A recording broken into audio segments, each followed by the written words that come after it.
Olá, pessoal, tudo bem? Começamos agora mais um diálogo para não passar em branco. O diálogo de hoje é um diálogo bastante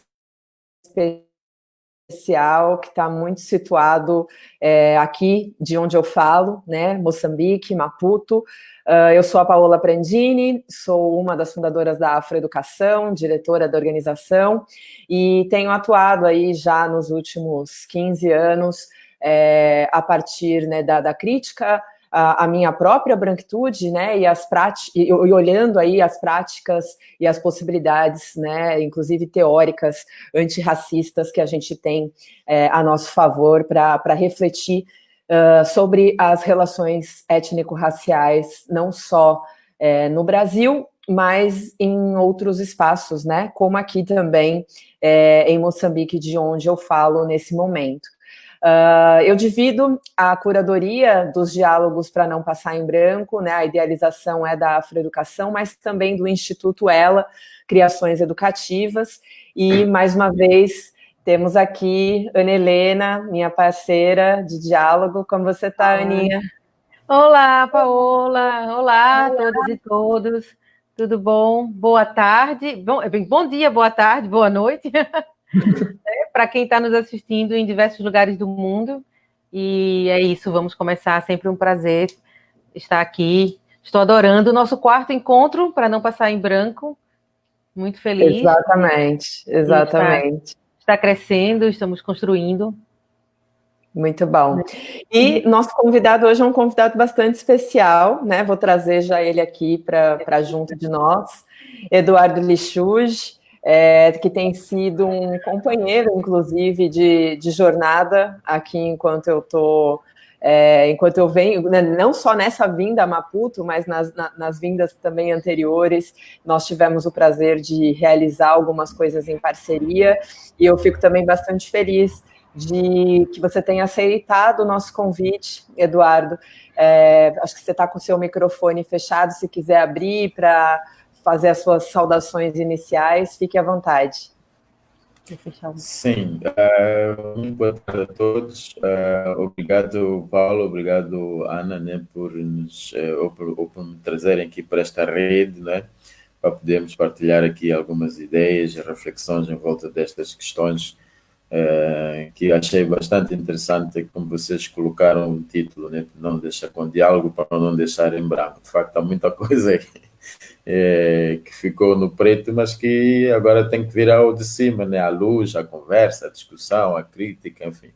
Então, eu agradeço imenso este convite e espero que traga contribuições que, de facto, possam, enfim, contribuir, né, para aquilo que são os objetivos da plataforma.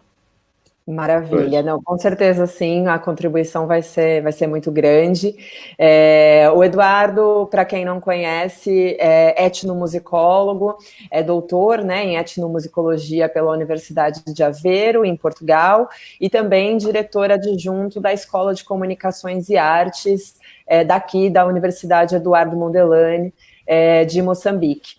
E a gente tem, né, como proposta desse nosso encontro, né, dessa live de hoje, trazer, né, uma provocação que a gente até trouxe na nossa divulgação, que é a ideia do não é assim que a banda toca, né? No Brasil a gente tem esse jargão de dizer, quando a coisa, né, não caminha muito bem, a gente diz, olha, mas não é bem assim que a banda toca, né? E aí a gente quis fazer uma brincadeira com essa ideia, né, do não é assim que a banda toca, e trazer essa nomenclatura, esse jargão para dentro da nossa conversa.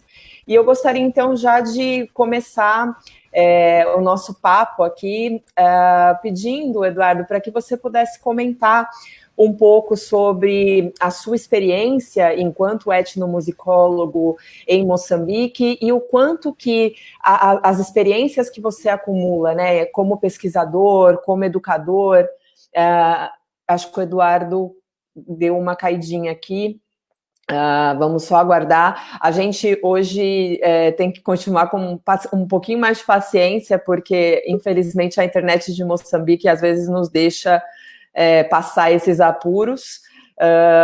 Eu mesmo também vira e mexe sofro aqui com essas questões e eu sei que o Eduardo também tem essa instabilidade lá, mas já está de volta. Nos ouve bem? Estou a ouvir. Ah, é ótimo. Então, retomando, né, a ideia, eu gostaria muito que você pudesse comentar, a partir das suas experiências, enquanto músico, enquanto etnomusicólogo, pesquisador e educador, como tem sido, né, a sua observação em torno da presença das colonialidades ainda, da ideia, né, da percepção colonial portuguesa, afinal, todos aqui, né, somos de países que foram colonizados por Portugal, então a influência dessa colonização portuguesa na música moçambicana. Você poderia contar um pouco para a gente das suas reflexões em torno disso? Exato, muito obrigado. Eu quando estava a ver, como eu dizia, né, diálogos para não passar em branco, de facto, há muitos aspectos que ficaram para trás na história, não é, no decurso da história, na relação histórica entre a África, a Europa, a África, a América, a Ásia e por aí diante, que hoje, para uma sociedade como Moçambique, que tem apenas 45 anos de independência, completados há pouco, né, ainda esta semana tem 25, ainda há muita coisa para vir ao diálogo, para vir à conversa, nesta questão de facto, não deixar a conversa ou o diálogo passar para trás, né? Ou como vocês dizem no Brasil, né? Não levar o desaforo para casa, mas no sentido em que é preciso tomar uma posição quando a gente está numa determinada, enfim, articulação com uma outra pessoa.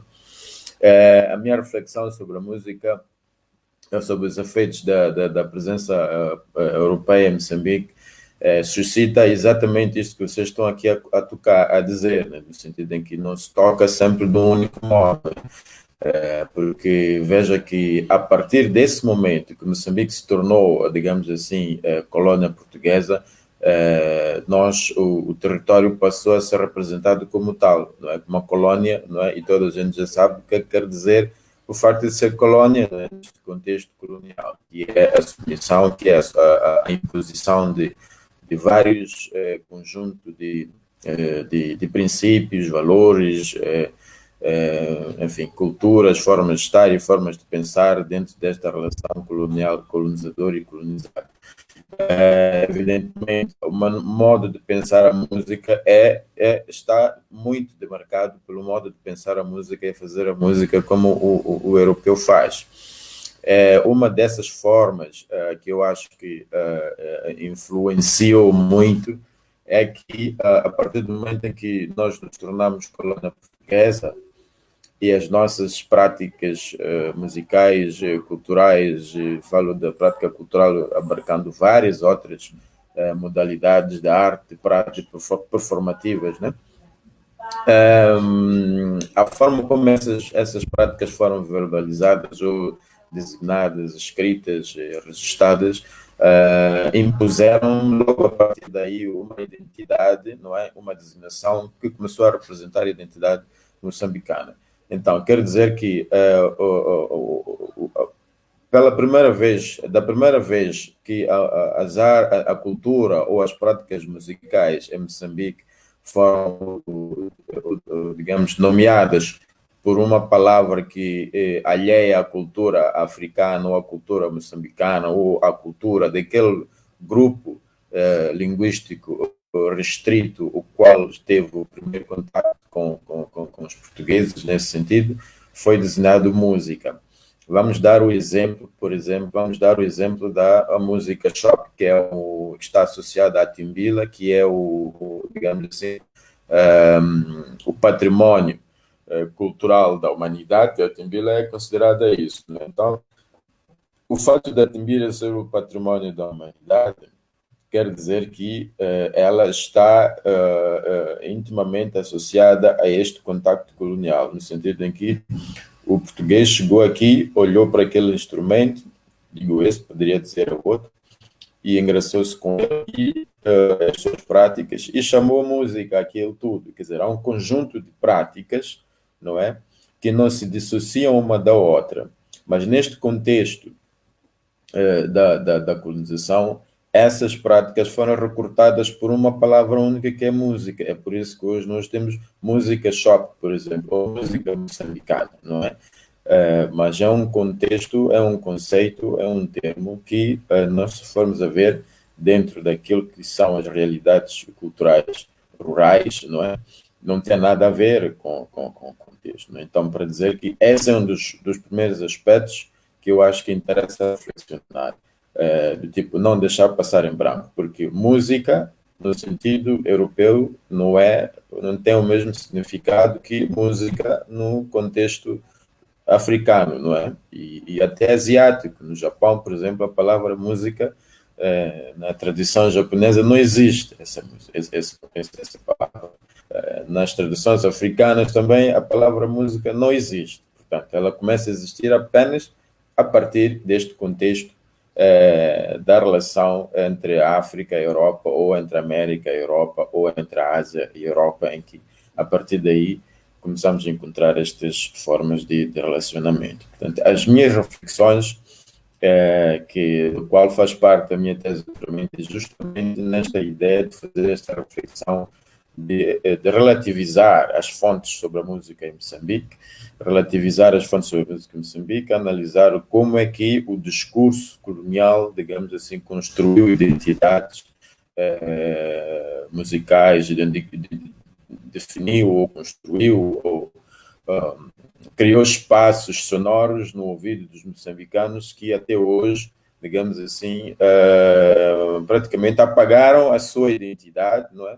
Retiraram-lhe a capacidade ou a possibilidade de se tornar explícita a partir desta relação, digamos, hegemónica, né? A partir desta relação de construção de conceitos, a questão de construção de vocabulário, a questão de nomear o outro a partir daquilo que são as minhas referências ou as referências do europeu neste caso. Portanto, as minhas reflexões têm ido muito à volta destas questões à volta dessa questão do pós-colonialismo, as questões de descolonialidade ou de colonialidade, se assim quisermos. Por isso é que achei interessante ver essa questão de que vocês intitulam aqui, não é para levar desaforo para casa, ou são conversas que de facto interessam, digamos assim, não passar em branco, porque deixar passar em branco significa que nós estamos a vergar e estamos digamos assim, a aceitar, a dar anuência ao nosso desaparecimento, do ponto de vista cultural, mas também do ponto de vista epistemológico, porque assumimos que a música também é uma epistemologia, né? Então, se nós a aceitamos como tal, é como se nós estivéssemos a aceitar o nosso desaparecimento enquanto sociedade que tem outras formas, né, como vocês bem dizem também, outras formas ou outros modos de tocar. Portanto, do mesmo modo que há outras formas de tocar, há outros modos de pensar, de fazer, de conhecer, enfim, de estabelecer relações. Então, tenho estado a fazer este tipo de reflexões, eu acho que cai muito bem este exercício. Com certeza. Parabéns. Faz muito sentido. E te ouvindo, eu fiquei pensando muito também de uma outra reflexão que eu sei que você também tem bastante domínio e profundidade que pode contribuir para a gente aqui, que é o quanto que essa percepção, né, das colonialidades e essa presença da colonialidade, né, não só do saber, né, das epistemologias, dessa colonialidade do poder, mas também da colonialidade do ser, né, do quanto que as identidades da gente vão sendo recortadas por essas lógicas coloniais, e o quanto que isso fica na contramão de uma valorização do que aqui em Moçambique vai ser chamado de uma moçambicanidade, né? Então, o quanto que a música em Moçambique poderia, e de fato, a meu ver, e eu acho que você também deve concordar com isso, uma marca da moçambicanidade, né? Mas o quanto que a colonialidade afasta a possibilidade de valorização dessa fugiu aqui. Essa palavra é muito difícil, gente. Moçambicanidade. Exato, exatamente. Olha, veja assim, vamos lá ver uma coisa. Moçambique teve um processo que eu considero interessante, né? Porque passados 500 ou 400 anos de independência, de colonização, nós tivemos um período, vamos lá dizer, de cerca de 10 anos logo a seguir à independência de Moçambique. De 1975 até por aí, cerca de 1980, 80, digamos, 80, 85, 86, quase já chegamos à década de 90, tivemos uma espécie de uma coisa que eu, na minha tese, chamo de renascença cultural, né, levado de empréstimo. Por quê? Porque neste período específico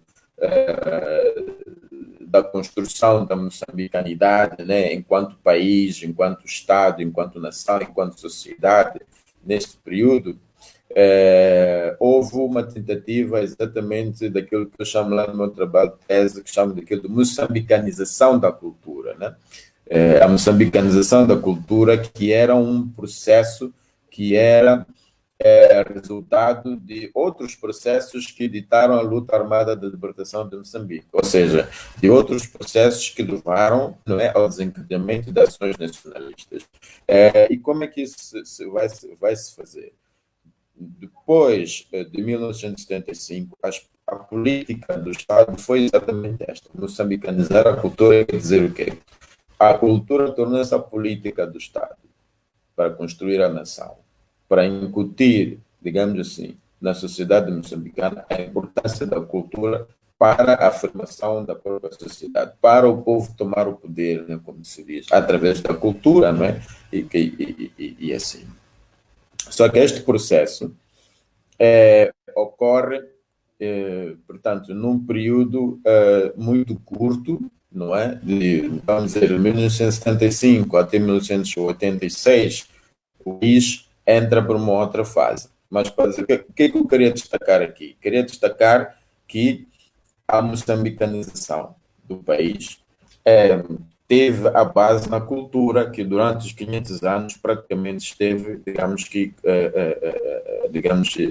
passou por uma noite, eu costumo chamar isso, uma noite colonial. A noite colonial é um período escuro em que ela não aparece e que foi, digamos assim, recortada, como diz o José Kizerbo lá, quando fala da cultura africana, quando diz que a história da África foi camuflada, né? Foi camuflada, foi recortada, foi, enfim, trocada de cima para baixo, etc. Não teve, assim, digamos, espaço para ela se afirmar. Então, quando entramos para 1975, a política do governo moçambicano foi, digamos assim, dar a cultura ao povo, portanto, dar a possibilidade ao povo poder expressar as suas culturas. Mas, ao mesmo tempo, ocorre um processo digamos assim, paradoxal. Porquê? Porque, como vocês imaginam, Moçambique tem várias etnias, vários grupos étnicos. Então, nesse sentido, a moçambicanização da cultura incluía alguns sacrifícios. E um desses sacrifícios, que é uma palavra, uma frase muito famosa que a gente tem aqui, que era matar a tribo para fazer nascer a nação. Portanto, a base da ideia de moçambicanizar a cultura é exatamente esta: matar a tribo para fazer nascer a nação. Portanto, aqui em Moçambique, nessa política, nesse contexto ideológico, político ideológico da construção da nação, não havia os marrongas, não havia os machanganas, não havia os manhambanas, não havia os macenas, não havia os macondas, os Nhau e tudo mais. Todas aquelas congregações, aquela constelação de grupos linguísticos aqui em Moçambique, do ponto de vista ideológico, elas não existiriam. Por isso é que a ideia de moçambicanizar a cultura era exatamente para isto. Mas, ao mesmo tempo, este foi um período muito curto, porque logo a seguir o país teve de aderir a todo aquele processo do Banco Mundial, do Fundo Monetário Internacional, a entrada de Moçambique das instituições do Bretton Woods, etc. Então o país já começa a entrar por um outro sistema, né? Porque nós vínhamos de um sistema partido único. Então, quando entramos por o sistema, digamos, capitalista, as coisas começaram-se a diluir.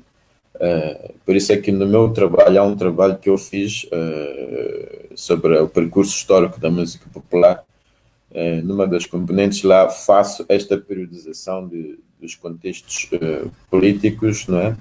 No qual faço referência aqui a um dos grandes problemas da música que nós tivemos aqui em Moçambique, é porque ela não teve, portanto, o país não teve uma estabilidade suficiente para se redefinir do ponto de vista daquilo que eram a linha político-ideológica, orientação partidária, seja qual for um aspecto. O outro aspecto é que, diferentemente de outros países, por exemplo, como Angola, onde o Estado continuou a investir imensamente na música popular, em Moçambique, aquilo que veio a construir a nossa música popular, que é a Marrabente hoje, entrou portanto, esta música foi banida praticamente, porque segundo aquilo que eram os ideais do Estado, essa música estava associada ao burguesismo, não é? Português, colonial, etc, etc. Então aquilo não funcionava para a sociedade que se pretendia criar. Então essas questões todas,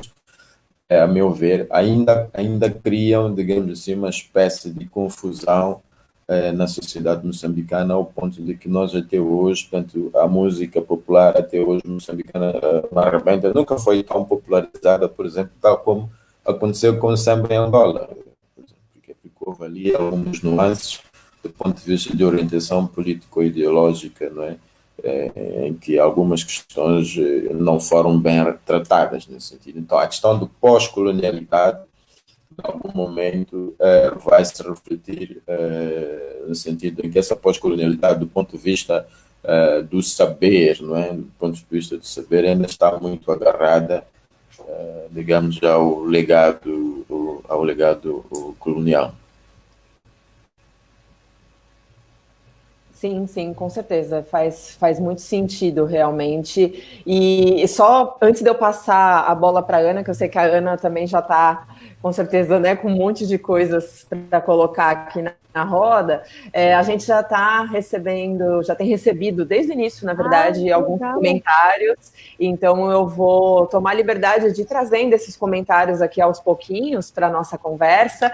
E acho que hoje seria inevitável, inclusive muito importante, né, a gente trazer aqui, por exemplo, a presença da nossa estimada Sônia André, né, irmã de nação, né, daqui do Eduardo. Sônia, que sempre esteve aqui conosco, inclusive, né, durante os nossos diálogos, para quem eu agradeço muito a participação. E a Sônia traz uma problematização que você já até deu conta na sua fala, né, Eduardo, de não usar o termo moçambicanidade, mas sim moçambicanização, né? E você faz já essa reflexão, e acho que é muito bom ela também, né, me atentar a isso e nos atentar a essas questões, para a gente poder refletir, né, sobre inclusive as nomenclaturas, e ir assumindo essas nomenclaturas, e entendendo que a língua também ela está sempre num dinamismo próprio, né? Então a gente vai desconstruindo e reconstruindo esses conceitos e essas questões, e acho que você já deu conta de trazer isso também. Então só queria pontuar que Sônia está aqui nos acompanhando. Bom, Ana, fica à vontade. Legal. Enquanto o Eduardo estiver falando, eu vou trazendo outros comentários depois. Boa, que massa. Eu adoro ver os comentários, porque eu não consigo ver daqui, aí eu fico super feliz de observar quem está participando com a gente. Eduardo, primeiro eu queria dizer que é um grande prazer tá aqui junto com a Paola e com você nessa conversa, e trazendo um pouco o Moçambique para perto de nós, né? Porque estamos aqui... Bem, eu, na realidade, vou fazer um recorte, né? Estamos aqui no Brasil. Não sei se o som está um pouco... Se vocês estão me escutando bem. Tem um chiado, mas dá para ouvir, fica tranquilo. Eu não sei de onde pode estar vindo o chiado, mas espera. Então, e aí um pouco quando eu falo Moçambique perto de nós, porque aqui nós, Brasil, e em específico, eu estou em Recife, em Pernambuco, que é no nordeste do Brasil, e aí falo isso porque algumas coisas que você trouxe me faz pensar, bem, várias coisas me fizeram pensar muitas outras coisas, né? Mas eu queria trazer um aspecto da colonização, né? Esse aspecto que você trouxe, queria conversar sobre ele e trazer também um pouco como aparece aqui no Brasil, e em específico no Nordeste, que eu acho que se assemelha ao que a gente está falando, porque um dos aspectos da colonização é exatamente esse processo da colonização linguística, né, da imposição dentro das diversas imposições que a colonização traz para a gente, é a imposição linguística, ou seja, palavras que aparecem para dar significados coloniais a manifestações ou acontecimentos, a construções culturais que já existiam, né? E isso acontece, por exemplo, quando você começa a falar da música, me recorda também a questão da literatura, quando em um determinado momento das independências, né, das guerras, dos conflitos a favor da independência, quando também a literatura acabou sendo essa ferramenta de reconstrução de uma identidade que sai da colônia, né, com a Aimé Césaire, Senghor, enfim, a negritude, a própria negritude, ela traz esse questionamento dessa palavra que é inventada no processo colonial e que é naturalizada na existência da gente como se ela já existia, como se ela já existisse entre os grupos. E aí, isso acontece e desencadeia um processo também de hierarquização cultural. Por que eu falo isso? Porque trazendo aqui para a minha realidade Nordeste, pensando o Brasil, a gente tem um processo de hierarquização cultural quando a gente define de forma colonial o que é popular do que é erudito, né? Então, essa divisão de saberes, ela é extremamente colonizada, né? É extremamente colonial, porque você diz que existe uma cultura que é clássica, que é universal, que é erudita, e as outras manifestações culturais existentes num povo, elas ficam dentro de um arcabouço chamado popular ou folclórico. Por exemplo, a dimensão preocupante disso é a distribuição de recurso para essas musicalidades ou para essas manifestações culturais. Então, você tem uma distribuição precária e desigual de recurso para as músicas populares ou para as culturas populares. Um outro aspecto também importante é a identidade. Ou seja, tudo que é pautado no que é dito popular fica marcado na racialização. Te digo isso porque eu tive um exemplo, por exemplo, quando eu fui morar em São Paulo, alguns alunos meus falavam no início da minha carreira acadêmica que eu não parecia nordestina. E isso, qual o significado, né, de um corpo branco, uma mulher branca, não parecer nordestina? Porque o que passa, né, o que vai transitando entre Nordeste e Sudeste, sobre o que é nordestino, está dentro de um arcabouço de existência cultural, que é o que chamam de tradicional, popular, e isso não é visto no meu corpo de mulher branca.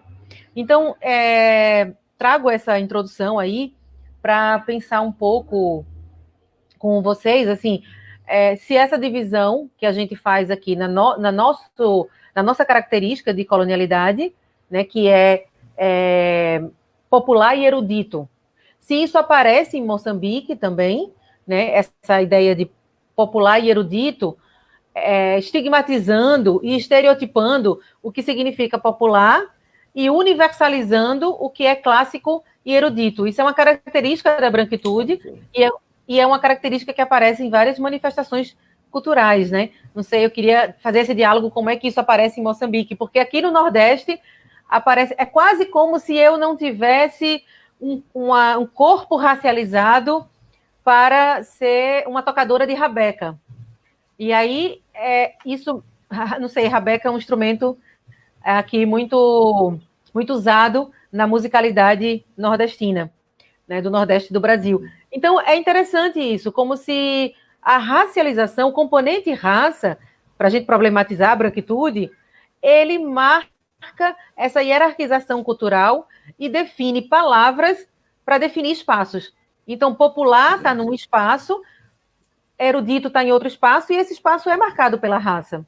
Como é que isso aparece em Moçambique? Né? Fiquei curiosa, assim, como é que isso aparece em Moçambique? Eu acho que dialogando com essas ideias de moçambicalização.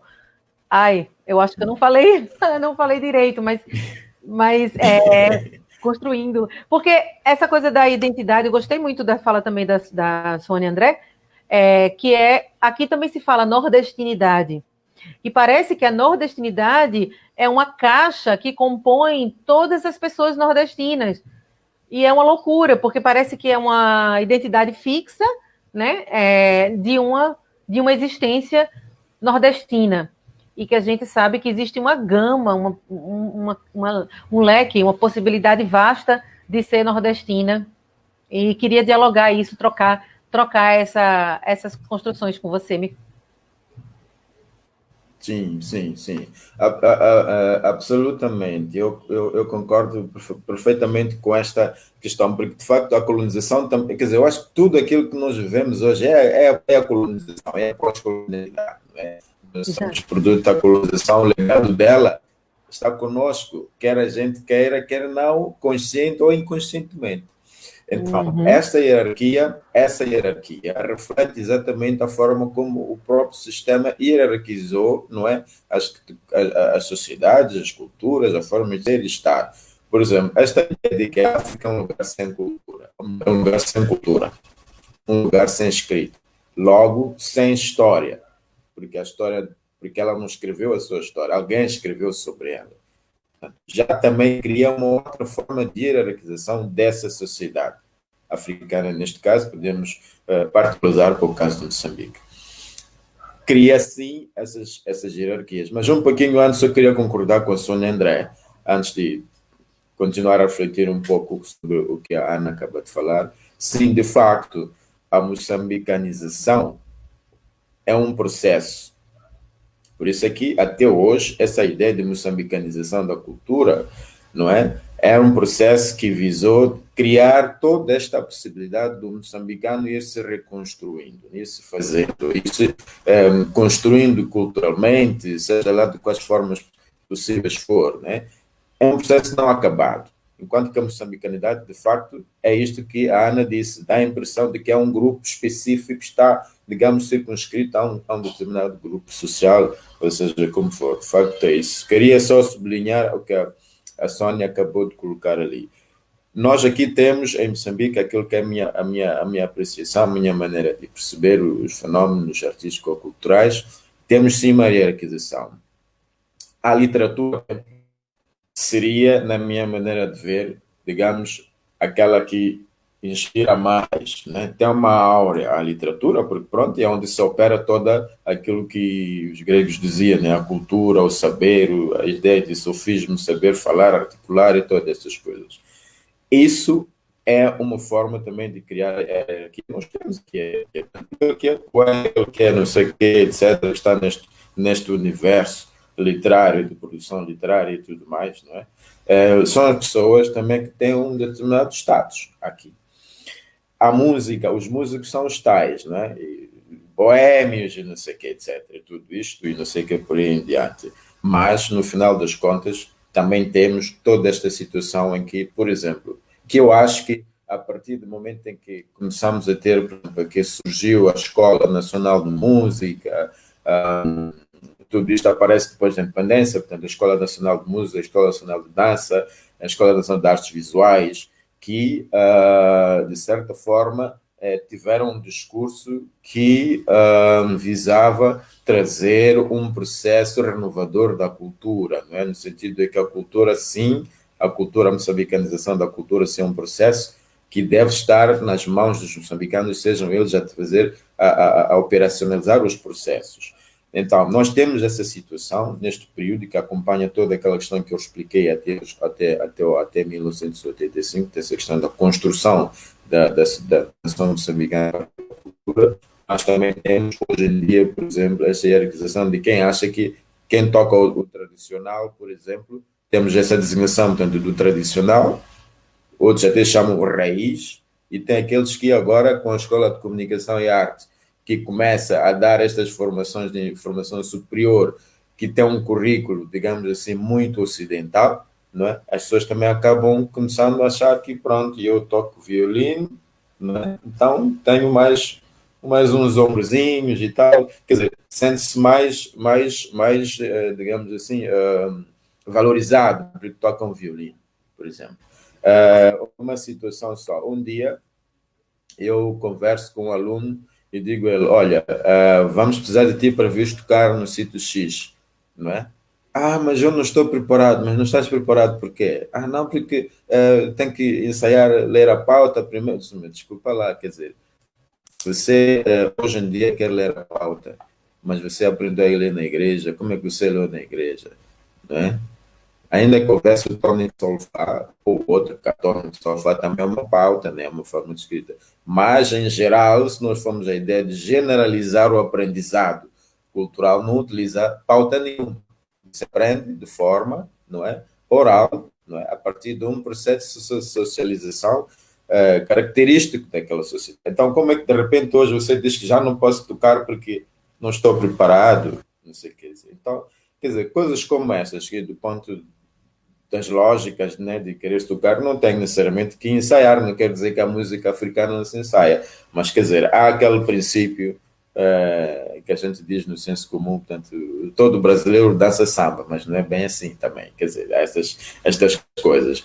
Mas pronto, mas para dizer que sim, nós temos essa hierarquização também, daqueles que tocam um violino hoje em dia, tocam uma guitarra clássica, não é?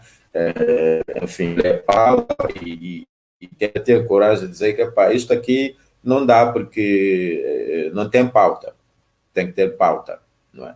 Então, tudo isto para dizer que este processo, a colonização desses três, que é a América, a Ásia, partes da Ásia, não é? E as Américas, a África, partes da Ásia, passamos pela mesma situação, passamos pela mesma, digamos, construção mental do ponto de vista de conhecimento, porque a colonização foi exatamente isto, do ponto de vista econômico e político, mas acima de tudo, que é aquela que eu acho que é a mais devastadora, que é a colonização a partir do conhecimento. Portanto, a partir do conhecimento, nós ficamos mesmo nesta situação de uma dependência, de uma formatação e às vezes até um autoconvencimento, né, quase que absoluto, de que de facto nós, não é que fomos colonizados, é que precisamos nos tornar explícitos para os outros. Né? Naquela conversa que tivemos há uma semana atrás, em que um colega falava da necessidade de escrever a música africana ou moçambicana, neste caso tradicional moçambicana, para que ela possa ser inteligível. A gente questionava e discutia estas coisas, de formalizar a música tradicional. Então, eu colocava, disse, mas por que tem que ser formalizada a música? Tem que ser formalizada para ela ser científica. Então, não é científica, porque não está sistematizada. Então, o que é sistematizar? Quando uma sociedade, um grupo, digamos, um timbileiro ou um tocador de tambor, ele toca, não há sistematização nenhuma. Então, voltamos novamente àquela questão. Será que só existe um único modo de tocar? Não há outros modos de sistematizar esse conhecimento, não é? Que não seja necessariamente, não é? A escrita, né? E como diz também o Mignolo, parece que a nossa existência começa quando a escrita foi inventada. Antes da escrita nós não existíamos, não é? Então, são estas questões que eu acho que sim, a colonização faz isto. A mesma situação que acontece no Brasil, acontece em Moçambique, o tradicional, o erudito, ainda para mais agora. Agora aqui em Moçambique nós temos, pronto, que resulta deste intercâmbio, né, de pessoas que foram estudar fora, por exemplo, o projeto SeaKids, não é, que é um projeto praticamente de eruditização, digamos assim, da música e do fazer a música aqui em Moçambique, pelo menos aqui na cidade de Maputo. a escola a linha, digamos assim, que é de ensino musical, que é feita pela Stella Mendonça, não é? Que são duas outras formas, digamos assim, que vão, na minha maneira de ver, do ponto de vista discursivo, né? De exacerbar, de certa forma, por um lado, esta hierarquização cultural, do ponto de vista cultural. Portanto, quem está na música clássica, não é alguém, é chique, né? A música clássica é chique, não é? Então, está estas coisas. E o popular é o tal lugar abandonado, né? Mas, de todas as formas, independentemente disto ou daquilo, aqui há diferentes formas da banda tocar. Seja a partir de um africano que toca a uma música clássica, seja um africano que se transforma num soprano, lírico, não sei, que em condições normais só poderia ser aceito num contexto europeu, não é? Em Viena, e seja lá onde for, mas que, afinal de contas, as coisas podem assumir outras formas. Então, eu acho que este processo, deixando todo o resto das outras questões que nós possamos ver do ponto de vista do efeito colonial, etc., etc., acho que há um ganho duplo, até muito mais para as sociedades como as nossas que passaram por esse sistema. Porquê? Porque elas têm duas formas, podem estar em dois espaços de construção desse saber, que é o espaço tradicional e o espaço dito erudito, né? Onde elas podem transitar. Um africano pode, digamos assim, ir para o erudito, fazer o que quiser, trazer a raiz, todo o resto que ele tem deste tradicional para o erudito, para o popular, urbano, hoje tem tecno e tudo mais, e trazer para este lado, não é? Etc. Trazer para esta componente, enfim, e fazer as trocas, né? Tanto com aquele que já tem esta Eduardo, tradição erudita. Yeah. deixa eu te falar, tem uma pergunta aqui que chegou para a gente que eu acho que tem muito a ver com o que você já está discutindo e como o tempo voa e a gente ainda tem, né, algumas dicas para compartilhar com o pessoal, eu acho que vale a pena a gente já direcionar para essa pergunta, até para que você possa interagir, né, com o público que está nos assistir.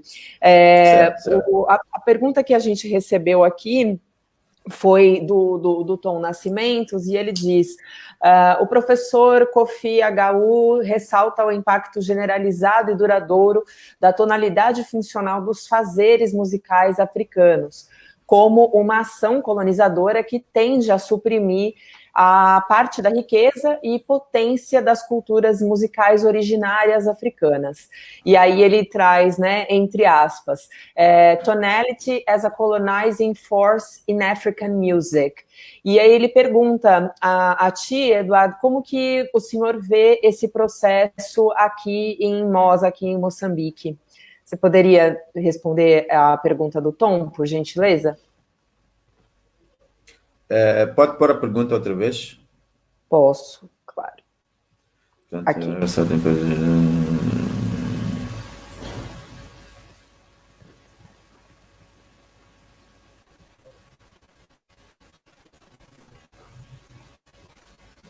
Ok. E aí, sim. Eu não sei se eu posso já tomar a liberdade aqui de acrescentar mais uma pergunta que chegou para a gente, que eu acho que faz um diálogo, e aí você já consegue talvez responder as duas numa mesma resposta. A outra pergunta que a gente tem aqui é esta que veio do Marcos Santos, e ele diz: professor Lichuji, o camaronês Ngugi wa Thiong'o traz o idioma como um lugar crucial pelo qual a colonização se deu. Eu gostaria de saber como, nos processos de ensino e produção musical em Moçambique, seria possível uma descolonização através, né, da música, uma descolonização musical através dessa via, como ele está dizendo, dessa via musical, né? Como pensar um processo de descolonização no ensino da música? Sim. Vou começar pela última. Esta última, sim, é possível fazer esta descolonização. descolonização, na medida em que o meu trabalho, este meu trabalho, a minha tese de doutoramento, uma das questões que eu discuto lá é o conceito de música. Como é que este conceito de música aparece nas nossas tradições, como é que este conceito de música recortou formas, digamos, originárias ou locais de designar as práticas musicais a partir de uma definição de música que vem da Europa. Por exemplo, uma das pessoas a quem eu entrevistei quando estava a fazer a pesquisa sobre a música Chopin, eu perguntava, a palavra música para o Chopin existe, o que quer dizer? Então, ele dizia, olha, essa palavra não existe na nossa cultura. Nós usamos essa palavra por empréstimo, tal como eu fiz no início. Não é um empréstimo. É um empréstimo, porque, como ele diz, nós herdamos do colonizador. Ele utiliza essa música e nós utilizamos essa palavra até hoje porque é mais fácil. Portanto, é mais fácil, segundo o entrevistado, articular. Mas, na verdade, se vamos a ver, eles não têm esta palavra. Por quê? Porque, como diz o Nketia, quando ele fala sobre a música em África, a música em África tem várias funcionalidades, né? E é a partir destas funcionalidades sociais, né, que ela desempenha, digamos assim, o seu lugar na sociedade. Então, uma forma de descolonizar é esta que eu encontrei, fui fazer, por isso é que a minha área de trabalho tem sido a análise crítica das fontes sobre a música em Moçambique. Então, no caso da música,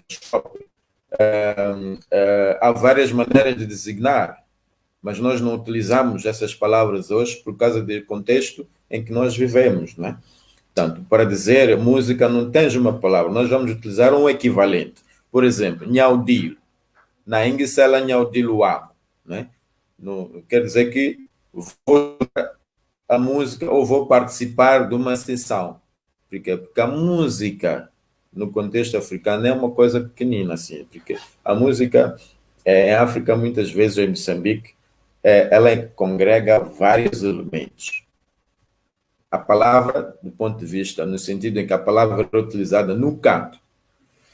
Depois temos a parte instrumental, sonora, onde é produzido o som a partir dos vários instrumentos. Temos a componente da dança, temos a componente da poesia, temos a componente da... enfim, e várias outras componentes. Mas a música em si, não é?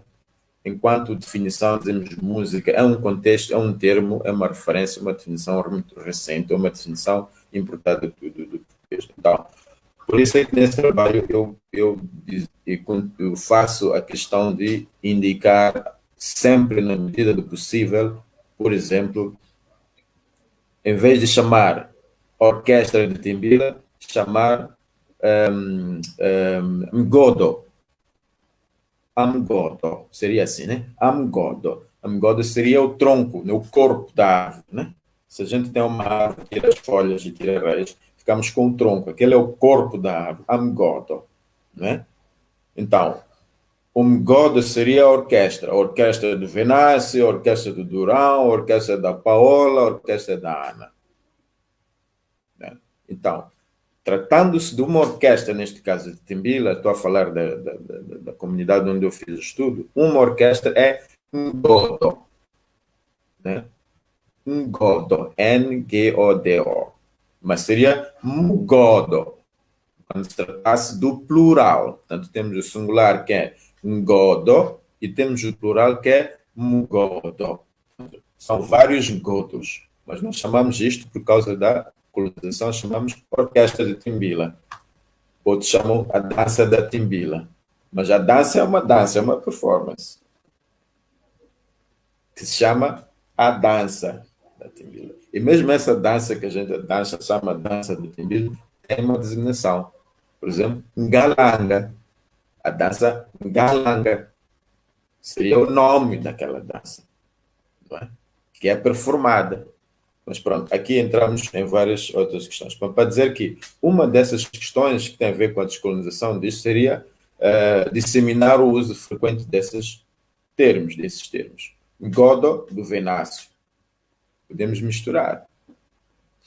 Lembro-me de um caso, de uma situação, acho que é na França, em que eles têm uma palavra que me foge agora, que entrou agora no dicionário francês para referir a um lugar onde se come. Os franceses entrou no dicionário francês, mas é uma palavra originária do Congo, que é utilizada numa das línguas do Angola, seja Lingala ou qualquer que for, mas esta palavra acabou entrando no dicionário. Então, também tende a haver essa questão da parte daquele que emite o discurso, neste caso o antigo colonizador, é abrir esta questão para, de facto, algumas palavras poderem ser integradas nos dicionários. Mas tudo isso é uma questão muito, muito complicada. É só ver que mesmo a questão da ortografia da língua portuguesa não tem sido uma coisa consensual. Então, imagina a gente introduzir um termo africano, não é? Para tentar entrar nesta questão. Então, eu penso que uma das questões é exatamente isto que estamos a fazer aqui. A crítica, a reanálise, a reinterpretação, a relativização dos conceitos sobre aquilo que está associado às culturas, digamos assim, subalternas, né? Ou as culturas clandestinas, né? Não autorizadas, né? A partir desse exercício e trazê-las à tona através deste exercício de utilização frequente. Eu tento fazer isto neste trabalho sobre a análise das fontes da música em Moçambique, e trabalho essa questão do godo, a questão, por exemplo, que tem a ver com a música. Por exemplo, um dos informantes dizia: nós nunca chamamos música ao Tidilone. Tidilone é uma cerimônia. Né? Os mais velhos nunca chamaram música ao Tidilone. Nós vamos ao Tidilone. E a Tidilone, vamos à cerimônia de invocação de casamentos, enfim, das chuvas, cerimônias, uma panóplia de eventos estão associados. Então, isto é uma forma também de, utilizando os conceitos de forma recorrente, até que as coisas comecem a entrar dentro do corrente, né, do uso corrente, enfim. A primeira pergunta tinha que ver, sim, essas questões todas acontecem, né? Há muitas tonalidades que têm estado a ser colocadas em causa, em causa não, mas quer dizer, que entram em todo este processo de uma redefinição, poderíamos chamar de redefinição, poderíamos chamar de uma recuperação de diálogos, né, sobre como é que nós poderíamos, enfim, enquadrar essas tonalidades dentro daquilo que é a construção e a produção musical no contexto moçambicano. Acontece isso em várias situações, do norte ao sul, do sul ao Índico, do oeste ao oeste em Moçambique. Enfim, as traduções são variadas e pronto, e evidentemente, diferentemente eventualmente do Brasil, aqui em Moçambique, essa questão da investigação na área da música, nesta perspectiva, ainda é muito incipiente, mas porque me foi dado a perceber, são questões que acontecem e este músico, este escritor africano é um dos que, por acaso, até faz parte da discussão que eu utilizei no meu trabalho quando falávamos sobre as questões dos ritmos africanos, como é que funcionam e por aí em diante. Maravilha, maravilha, muito obrigada.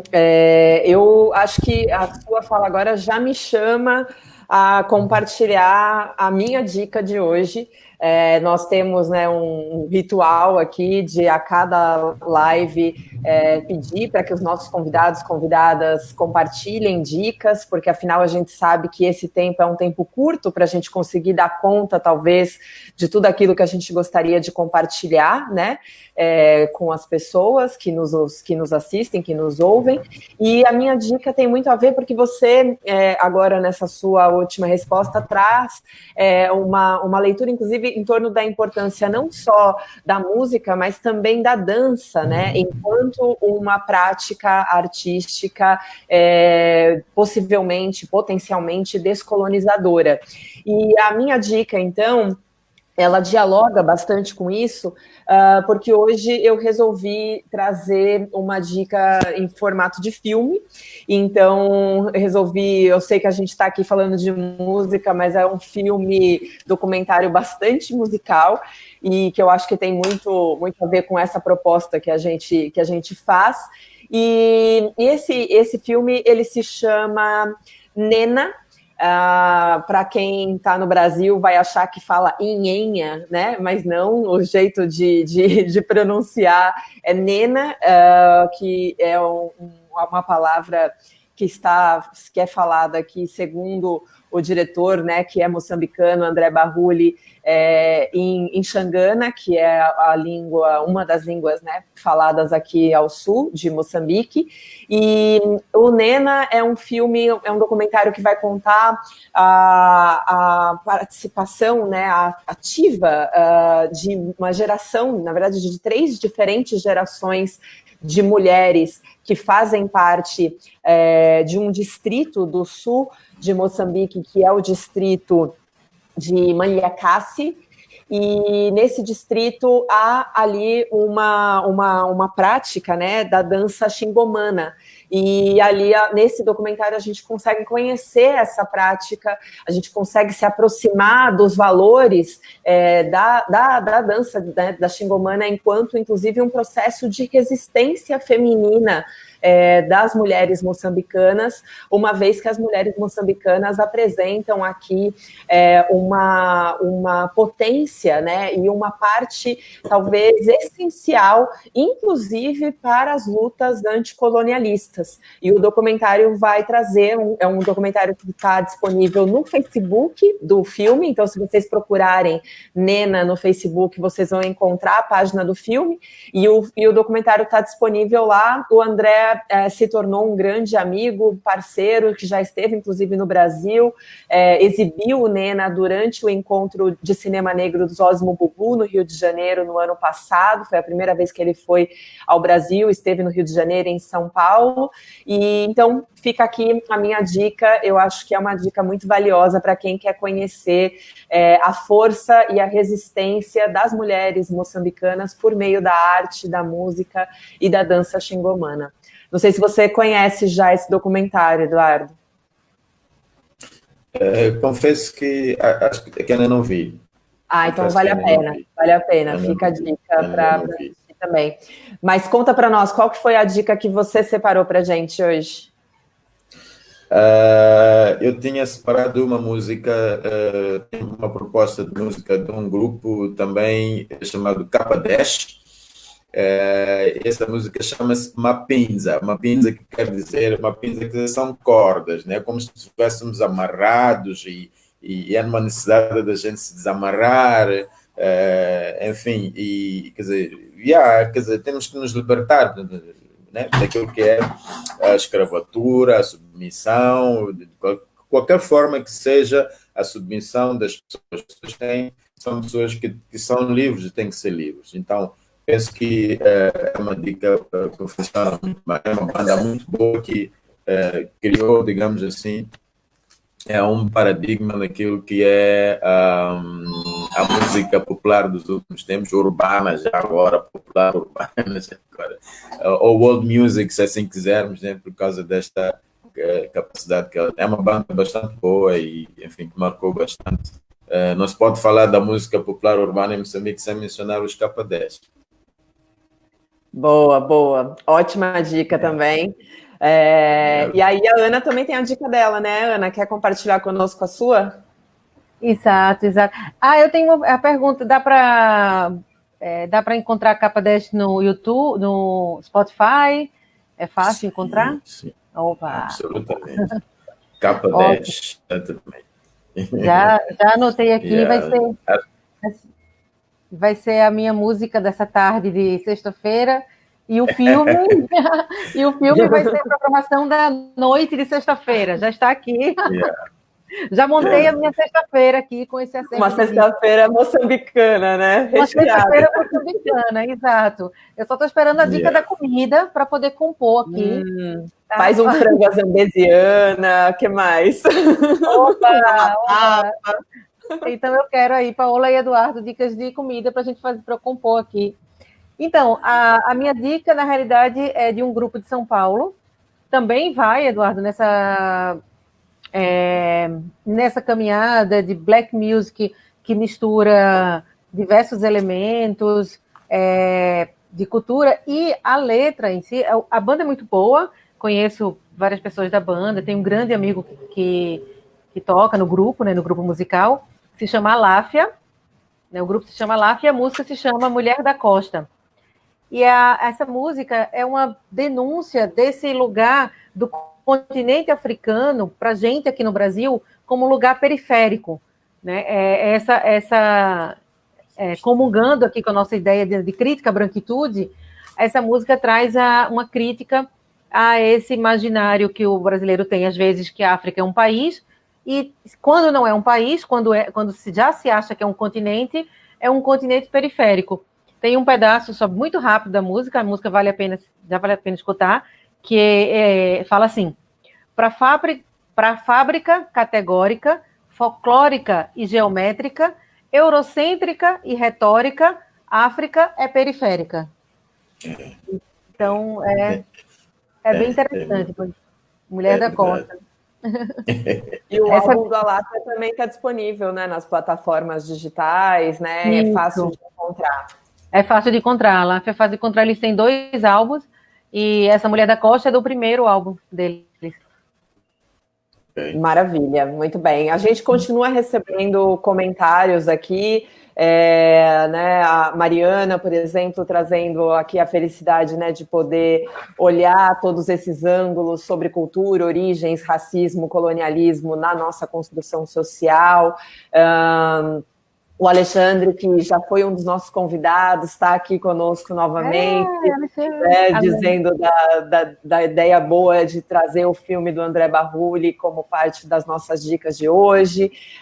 Daqui também de Moçambique, mais uma vez, Beatriz Megessani está aqui conosco, né, agradecendo ao Eduardo, dizendo que é muito interessante conhecer como a música exerce uma função de descolonização também, né, dentro desses processos que são tão caros aqui para nós.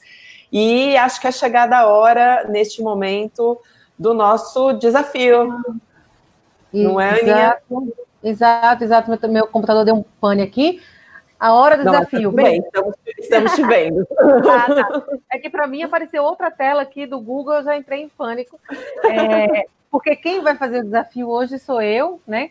E o desafio, bem, a gente está seguindo nesses 4 encontros, né, como uma proposta de desafio, que é fazer uma chamada pública para quem quiser construir. A gente já teve outros tipos de desafio, mas a gente voltou nesse encontro para essa chamada pública para quem quiser fazer doação, né, econômica para vagas de ação afirmativa num curso. E o curso de hoje estou muito feliz aqui, porque na realidade é a continuidade desse debate de Paola e o professor Eduardo. Então, eles vão dar um curso aqui, e o curso está sendo vendido na plataforma de um site chamado diaspora.black.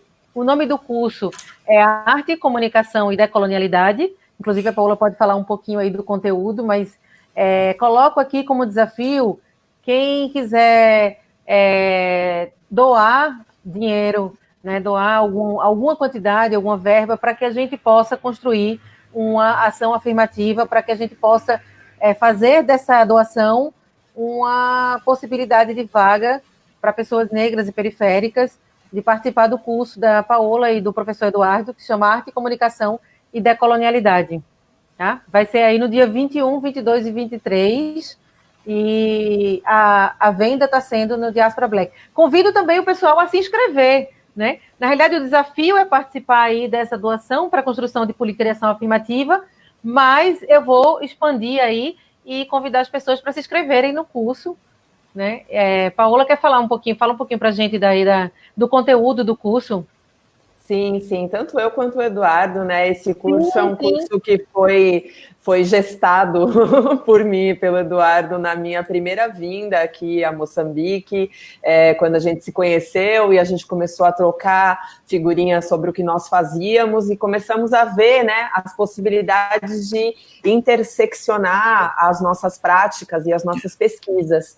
E esse curso nasce, então, desse encontro em que a gente resolve trazer para a mesma mesa, né, um diálogo em torno da arte, uma vez que o Eduardo é músico, né, e traz uma pesquisa focada na etnomusicologia. Eu, enquanto comunicadora, jornalista, né, que atuo com a educomunicação, e as decolonialidades enquanto uma prática que nos transversaliza nas nossas ações, né, nas iniciativas que a gente tem realizado aí nos últimos anos.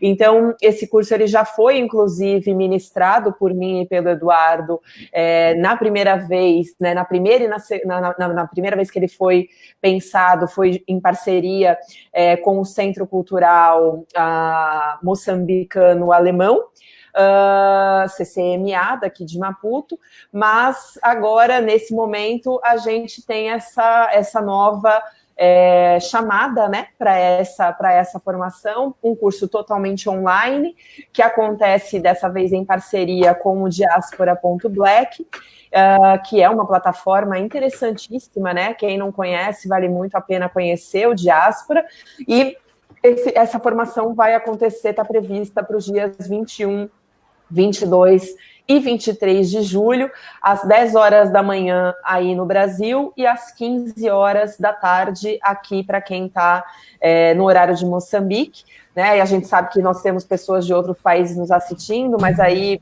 a gente priorizou aqui esses dois horários, uma vez que são os países, né, que estão mais representados por mim e pelo Eduardo.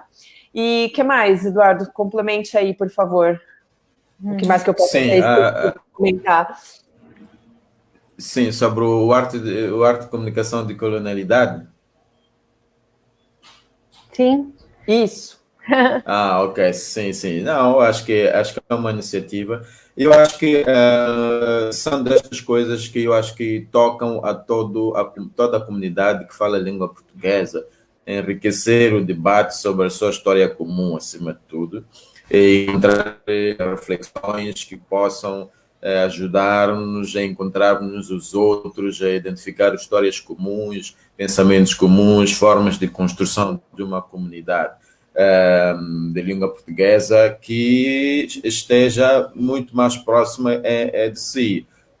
Não necessariamente a ideia de copiar, mas pensar e inspirar, por exemplo, naquilo que a comunidade francófona, digamos, africana, se constituiu, digamos, portanto, não enquanto uma entidade muito coesa, mas que aquilo que é a produção científica dessa comunidade está muito, muito bem plasmada e mostra como é que a comunidade francófona, africana, não é? Desempenha um papel muito grande, e seria importante também haver esta ligação e talvez até criar aqui formas de reinvenção dessas comunidades a partir da discussão e da reflexão das suas decolonialidades, das suas pós-colonialidades, aquilo que são as questões que hoje em dia marca, né? O mundo hoje vive uma espécie de espaços cartográficos demarcados pela língua e pela história, né? Então seria muito interessante também olharmos para a comunidade de língua portuguesa e como um espaço ou como uma outra cartografia que tem um papel, que tem alguma coisa a dizer, né? Principalmente em vários outros fóruns de discussão, discussão académica, científica, em que a gente vê que é muito anglófono e francófono, mas também é muito interessante ver como é que os lusófonos também podem mostrar a sua capacidade de fazer parte desses espaços, né? E quebrando aos poucos a periferia, né, a que estamos votados enquanto falantes da língua portuguesa, né? Não língua franca, né? Mas eu acho que é uma iniciativa que vale a pena trazer as pessoas para essa conversa, reflexão. Perfeito, muito bom. Perfeito. Já quero fazer o curso. Ideia. Por favor, vai ser um mega prazer ter você com a gente. E a gente não faz esse desafio, quem puder colaborar, não só, né, fazer o curso, mas também puder colaborar com qualquer quantia para a gente garantir bolsas para pessoas negras e periféricas que não têm, né, condições financeiras nesse momento de realizar essa formação.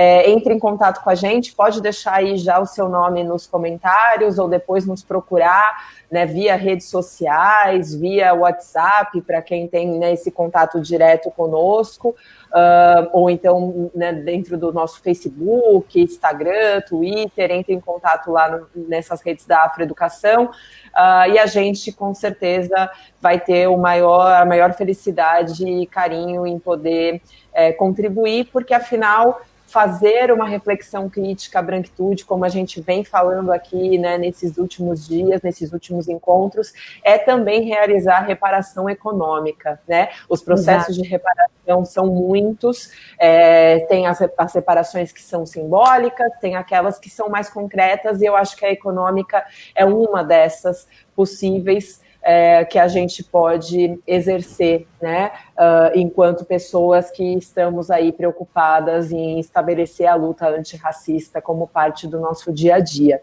Então, fica o convite, né, não para também vocês continuarem conosco aí, acompanhando o que a gente vem realizando, né, por meio das nossas redes sociais.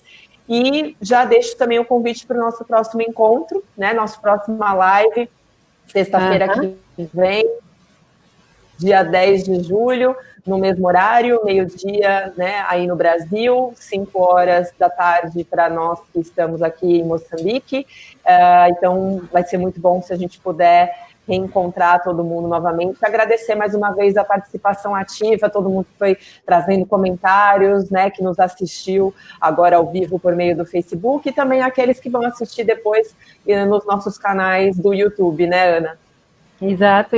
Também quero agradecer, estou muito feliz, a gente está com 4 encontros, dá mais ou menos um mês aí, né, de programação, estou muito feliz, assim, cada troca, cada encontro aqui é de uma riqueza, é de uma reflexão que fica